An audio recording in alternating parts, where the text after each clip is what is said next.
એવી આઈટમ છે ને એટલે બધાને મીઠી જેટલી લાગે છે. સાંઈ પાવભાજી અને પુલાવ અમે બધી આઈટમ સિંગ તેલમાં જ બનાવીએ છીએ. અમારી ત્યાં ચીઝ, પનીર, બટર બધું અમૂલનું જ વપરાય છે. ગ્રાહક ગમે ત્યારે આવીને વિઝિટ કરી શકે છે. આપણે ગ્રીન ભાજી, ગોટાળા ભાજી, પનીર ભાજી અને અત્યારે આપણે લઈને આવ્યા છે પનીર રોક્સી.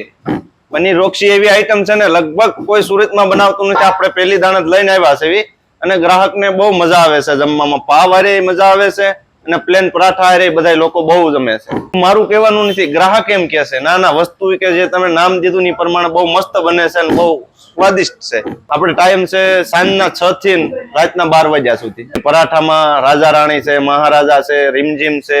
મિત્રો, તમે સુરતમાં પાઉંભાજી ગોટાળો બહુ બધી જગ્યાએ ખાધો હશે, પણ આ સાઈ પરોઠા પાઉંભાજી વાળા મગનભાઈ પનીર રોક્સી લઈને આવ્યા છે. નવી જ આઈટમ છે, યુનિક ટેસ્ટ છે. ચોક્કસથી એકવાર જવા જેવી જગ્યા છે. રાહ નહીં જોતા, પહોંચી જજો મારા વાલા. બહુ મસ્ત લાગ્યો, ફર્સ્ટ ક્લાસ, બહુ સુપર. આલુ પરોઠા, પછી સાદા પરોઠા અને પાવભાજી. હા, પનીર પક્ષી એ બહુ સરસ છે. નહીં નવી આઈટમ છે, સારી છે. હા, ખાધી નહીં, અહીંયા જ ખાધી છે, આજે ટેસ્ટ કર્યો. વાતાવરણ અનુકૂળ થયું છે બધું, એટલે મસ્ત મજા આવે છે. આમ અત્યારે સારું છે. આમ